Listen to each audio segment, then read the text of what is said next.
This is Lisa from Mobile Tech Review, and well, this is a smaller version of something we sort of looked at before. This is the ASUS PadFone X Mini. 7-inch tablet. Back mode here I'm showing you because, well, the front otherwise is just, it doesn't do very much until you put this phone inside the back, like so. You get the idea. 4.5-inch Android phone here. Android 4.4 KitKat. Not a bad phone. We'll talk about that some more, but the interesting thing here, this is sold in the United States as an AT&T GoPhone. That means no contract, no subsidized commitment fees, so you get all this stuff for $199, and that's actually not bad. We're going to look at it now. So this is the ASUS PadFone X Mini. As you might guess, it's the smaller version of the PadFone on AT&T that we looked at, and this time it's a GoPhone. A Go tablet? Depends on how you want to look at it. Anyway, $199, no contract, no nothing there. That's a prepaid kind of service there on the GoPhone, so not a bad deal. By the way, for those of you who are thinking about buying this and who don't want to stay with GoPhone for a long time, if you have 60 days of service with them, they'll give you the unlock code so you can use it with other carriers in case you're worrying about that. As a tablet, it is not slim and trim exactly. You can see it's pretty thick. It's got a soft touch finish on the back. Not too bad there.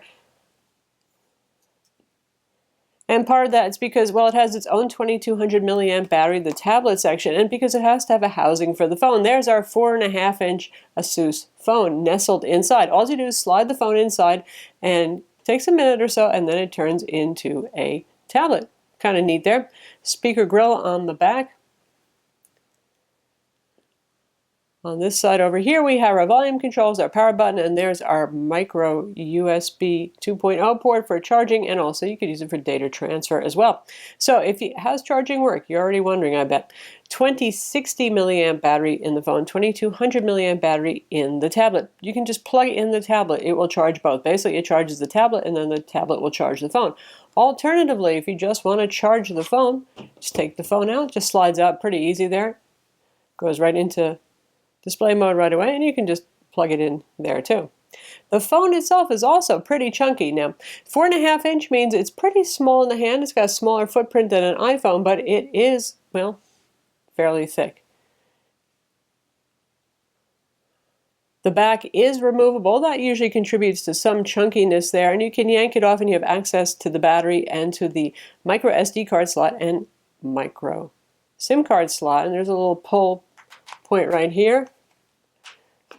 There's our battery, micro SD card slot, micro SIM card slot. So there you have it. Snaps back on. It's pretty easy. On the side, there's our volume controls right next to our power button, and the headphone jack is up top. So there you have it.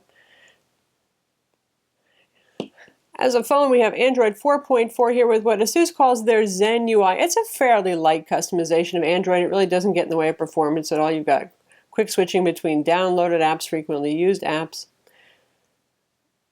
Not a whole lot that's very ASUS specific other than that. They do have their power saving modes, which give you a whole lot of control over power saving, which is pretty darn nice. 8 gigs of storage in here, so not that much, about 4 or 5 gigs available for your use. 1 gig of RAM, and it's running on a 1.6 gigahertz Intel dual-core Clover Trail CPU. That's a little different. We don't see that so much in the world of Android. If we do, it's often in a tablet, not so much in a phone. Performance is a lot like the Snapdragon 400 quad-core. And for those of you who are wondering, it is the Clover Trail Z2560 that's inside here. Android and Intel have come a long way. It used to be that they were not so well optimized for each other, but now the performance on this phone is actually, well, just fine. No more laggies and no more misbehaving. You can play games like Temple Run on this just fine. Asphalt 8's kind of pushing it a bit. Dead Trigger, the original game, Dead Trigger 2, it's, you know, again, it's a mid-range kind of experience there. One thing that won't impress you too much is the display. Not that it's a bad display. It actually has reasonably good viewing angles. It is IPS, 4.5-inch like I said, but the resolution is just 854 by 480. That's like old-time Android resolution. The tablet resolution, when you dock it in the tablet, that is 1280 by 800, which for a 7-inch tablet isn't all that bad. You see this. You can control your battery life, and it tells you have home screen widgets. If you don't want to see that again, there is a checkbox to say don't tell me about that again. It's that quick to turn into tablet mode. Basically, this is just a shell with a display, a battery, and a connector as an extended display for the phone. So things are pretty simple and pretty quick there. And the UI there is pretty simple as well. We've got a little custom calendar entry right there. ASUS doesn't mess too much with the icons. They kind of square them off. And because this is an AT&T phone, even though it's, you know, not regular AT&T, it's a GoPhone, you get all the same bloatware in here, like AT&T Navigator, AT&T Locker. You get the idea. Lots of AT&T stuff. Things that ASUS adds on are, they put Keeper and Password Keeper on here, which also AT&T's been putting on their phones a lot. File managers on board, a flashlight functionality, do it later, so you can keep memos and stuff like that. And that's about it. Cameras, as you would expect for something that's this inexpensive, we have a camera on the phone. We do not have a camera on the tablet body itself. The rear camera is a 5 megapixel. Obviously, we've got a flash over there, and a front 2 megapixel camera. Even ASUS on their website doesn't make great claims for low-light photography, despite the LED flash there, and they say good for clear daylight photographs, and that's pretty much the case. It's an okay camera. It's certainly better than no camera. It's not an awesome camera. The two of these together weigh 14 ounces. That's almost a pound. That's heavy for a 7-inch tablet. Now, these hybrid 2-in-1 kind of devices, that always adds to the weight, but still, you'll feel the weight in your hands. The soft touch finish and the curve in the back are actually very nice for holding it. That part's ergonomic, but it's heavy enough that you'll probably want to rest it on the table or somewhere when you're using it. The phone itself is 4.26 ounces, so heavy probably for, yeah, a 4.5-inch phone, but overall, as phones go, that's not really super duper heavy. Just like the Snapdragon 400, this one has single band Wi-Fi on the 2.4 gigahertz band, only 802.11 BEGN, no AC here. We're not talking high-end flagshipy stuff. You get Bluetooth 4.0, a GPS, no NFC. Sorry about that. In terms of battery life, the Intel CPU generally is not as power frugal as a Snapdragon, but it's actually done okay. AT&T and ASUS claim 15.8 hours of talk time with just the phone, and 28.3 with the phone plus the pad together. Yes, you can actually make phone calls directly from the tablet. It'll just go into speakerphone mode. Of course, you can use a wired headset. There's an earbud headset in the box, or you can use a Bluetooth headset too. In practical terms, the phone, just using it as a phone, easily lasted all day on a charge for me. And using them together, it was impossible to kill in a day with both batteries combined. In terms of benchmarks, you can see the score for our 3D Mark Ice Storm Unlimited. It really recommended Extreme, which is the easier test for this phone, but we went with Unlimited anyway, and you can see what the score is there for yourself, 5,936.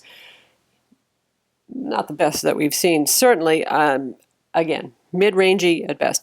Quadrant, 9,427, so about half of what you see from a Snapdragon 801 or 805 flagship phone.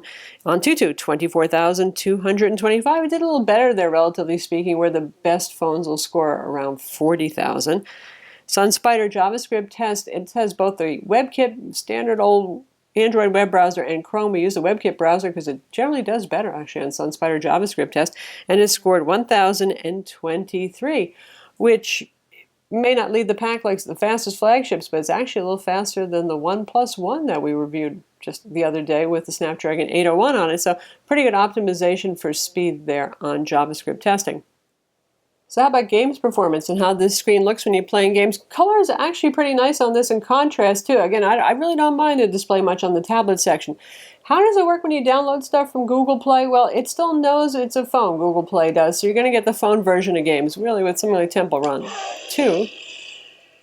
Doesn't matter so much.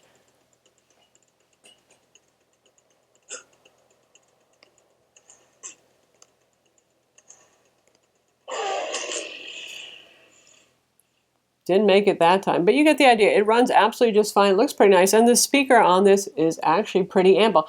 The speaker on the phone itself is a little harsh and shrill. It's a small speaker. It doesn't have much room.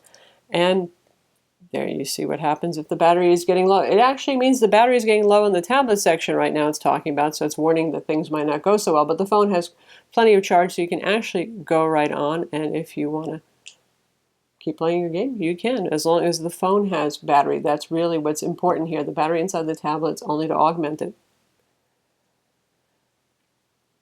So overall, for a no-commitment product, it's pretty darn nifty for the price. Yes, it's not flagshipy, it's not the best specs that we've seen. If you're looking for a compact Android phone, you don't need class-leading specs. You certainly don't want that contract commitment. You don't want to spend a lot of money, and you want a tablet too. You could do a lot worse for $199.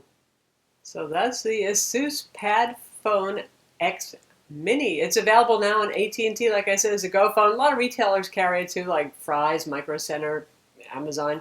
Anyway, for $199, it's actually not a bad kit. And, you know, it's not the lightest 7-inch tablet, but you get the dual batteries in there. There's an excuse for the weight. Gets the job done. I'm Lisa from Mobile Tech Review. Don't forget to hit that like button.